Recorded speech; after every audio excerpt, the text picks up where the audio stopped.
روج باش هوالن هجا براين عزيز افدم وحمود دمينو خوشمن لبلي مخابن نه روجامه باشه و نجی دمین ما خوشن ایرو 23 مها کانون 2023 لپاریس اری شکل لدش کردا بکات سه کردا جیانا خوش دستا یک جن دو میر سه کسی بریندارن جوان یک جی گرام برینداره و تی گوتن کو کسی کو erişkiriye, erişker Fransız'a 69 saliye veke nijatperesti naskirin ve sibi beri saat 12 li peşiya navenda çand û huneriya Ahmet Kaya yani peşiya Komeleya Kurdan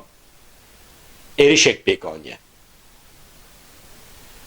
Hon dizanın جور 10 سال بری نه مها چله 2013 ده 10 سال پاریسه پایتخت اروپایی اری شکل دش کردا بکاتو بو سه جنین کرد سه میلیتانین کرد جیانا خواج دستا بو ساکینه فیدان و لیلا 10 سال پشتی و کمکجیه مخابن جارek edin li paytextê Fransa li diş Kurdan êriş pêk hatin. û carek edin sê Kurdan jiyana xwe ji dest da. Em nizanin ew kesên birîndarin wê baş bin an ne. Mümkün e ji wan jî yên ku jiyana xwe ji dest bidin hebin. Em viya hêvî nakin lê velê tê gotin ku ji wan yek rewşa xwe xirab e. Îro di dîmenan da jî pişra hûnê bibînin piştî çalekiyê wezîrê karê hundir yê Fransa Gérald Darmanin çû cihê bûyerê çû cihê çalekiyê li wê derê hin daxuyanî da. Çi daxuyanî dibe bila bibe çi dibên bila bibêjin rayedarên Fransız divê were zanîn ku li paytexta Ewropayê li paytexta Fransa li Parîsê hemû tişt dibin bandora devleta Fransa'da ye. Rayedarên Fransız çi dibên bila bibêjin nikarin berpirsiyartiya xwe jê dûr bixin. Ev berpirsiyartî li ser milê wan e.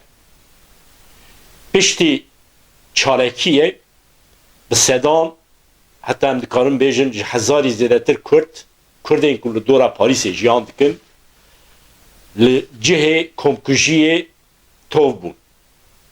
Qasê ku me agahî girtin xwastin çalekî çêbikin belê hêzên parastinê yê Fransıza nehîştin.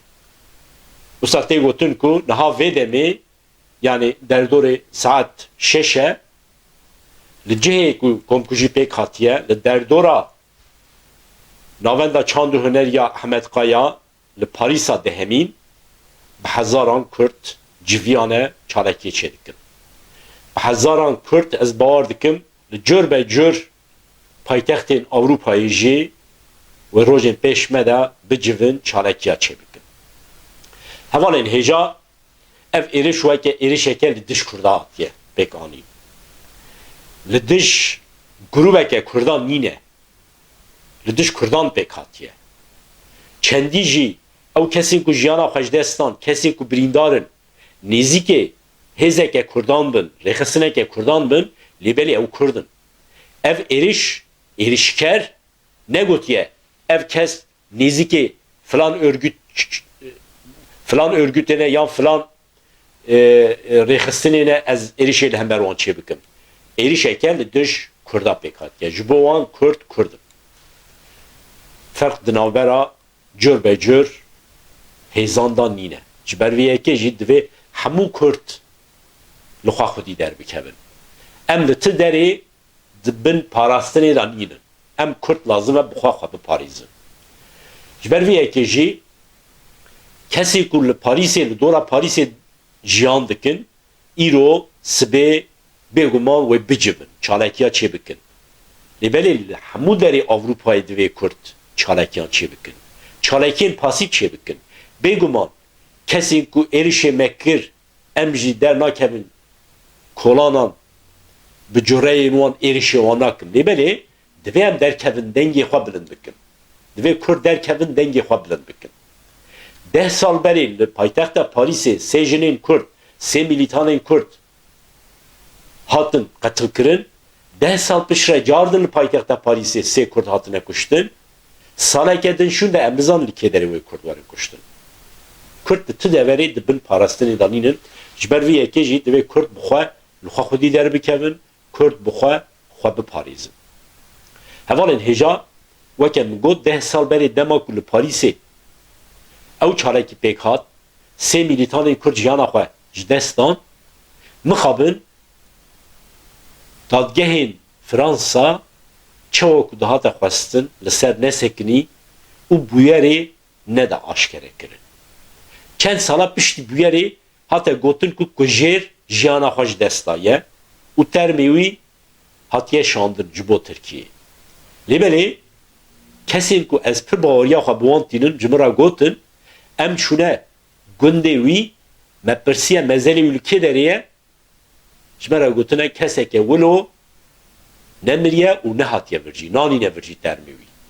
Ji ber vê yekê jî ez dibêjim dadgehên Fransa di derbarê yekemîn komkujiya Parîsê em bêjin berpirsiyartiyê xwe bi cînanî. Ez hêvî darim dadgehên Fransa di derbarê vê duyemîn komkujiya Parîsê de berpirsiyartiyê xwe bi cih bînin. Eger ew berpirsiyartiyê xwe bi cih neynin, divê Kurd çi dikin bila bikin vê bûyerê derxin, aşkerê û nas bikin kujêran.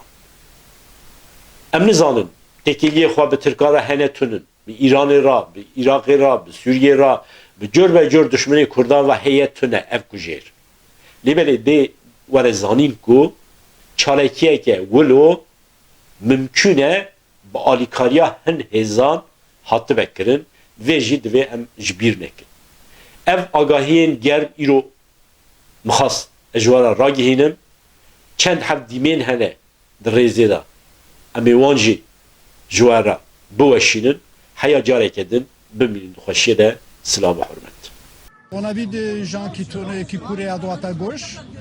Et après, on est rentré dans le salon cover, on a vu, et il y a 3 blessés dans le salon. Après, on m'a demandé d'appeler les pompiers. Âgé de 69 ans, l'auteur présumé des faits était déjà connu des services de police, notamment pour une attaque contre des migrants.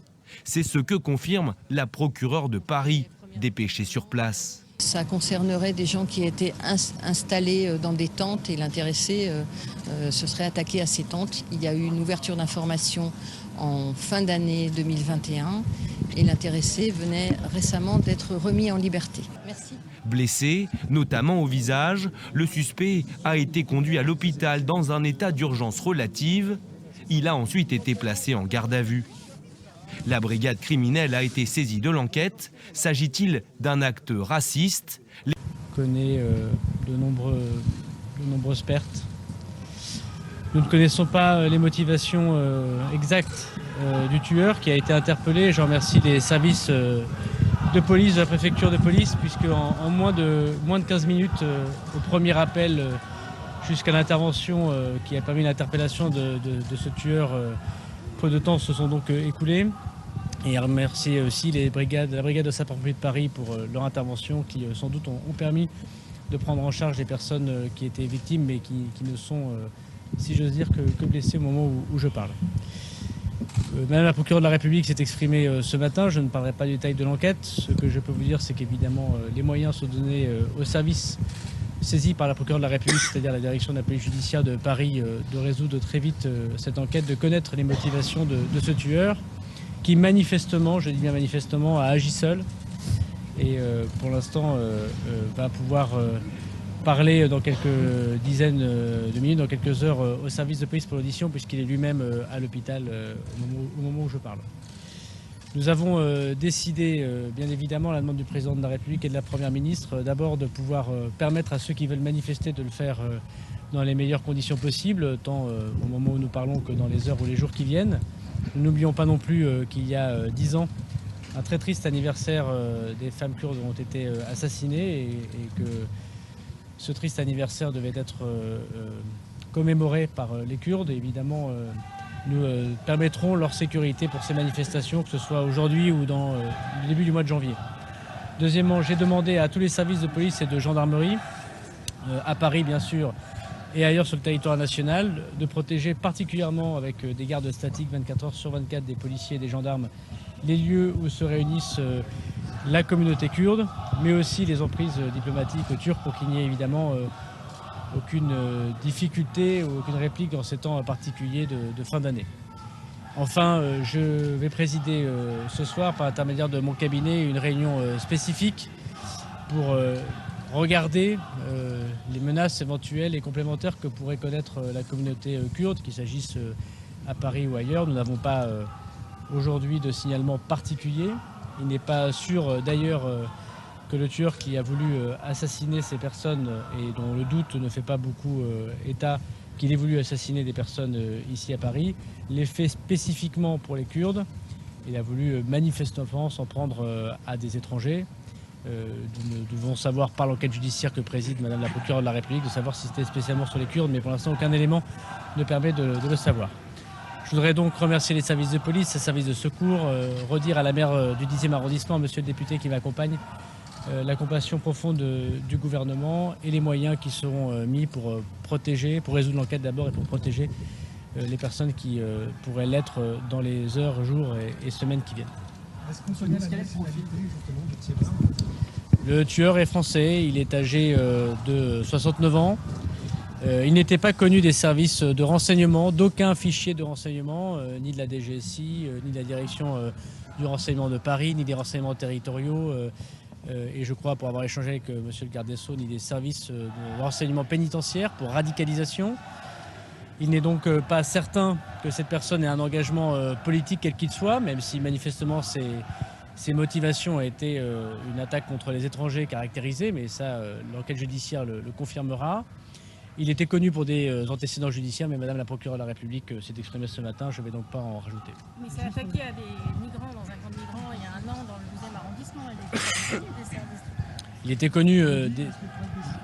était connu des services judiciaires, mais il n'était pas fiché comme étant quelqu'un d'ultra-droite ou un extrémiste qui participerait à des réunions ou dans des organisations que nous avons par ailleurs dissoutes. Je rappelle que nous avons déjoué, depuis que je suis ministre de l'Intérieur, 9 attentats présumés d'ultra-droite. Donc cette menace évidemment existe, elle est extrêmement importante, j'ai eu l'occasion de le dire plusieurs fois. Que nous avons dissous 11 associations ou groupuscules d'ultra-droite ou d'extrême droite. Et ce monsieur ne faisait partie d'aucune, à l'heure où je vous parle, d'aucune de ces organisations dissoutes et ne participait, à l'heure où je vous parle, à aucune de ces organisations qui ont été interpellés par les services de police et notamment par la DGSI. Donc je ne peux pas dire au moment où je parle qu'il était connu pour des faits d'ultra-droite, même si évidemment le constat et le mode opératoire font que nous allons particulièrement regarder dans les heures qui viennent. Cela fait partie de l'enquête judiciaire et ce n'est pas le rôle du ministre de l'Intérieur que de commenter cette enquête judiciaire. Je crois que Madame la procureure de la République aura l'occasion de se réexprimer si elle le souhaite pour vous préciser le devenir de l'enquête. Sur les victimes ont été enregistrées. Pardon ? Sur l'arme qui a été utilisée a été enregistrée auprès de... Ça fait partie de l'enquête judiciaire. Ce que nous savons, c'est qu'il était tireur dans un club de sport, qu'il avait déclaré de nombreuses armes. Voilà, mais pour ce qui est de l'enquête judiciaire, je ne ferai pas de commentaires.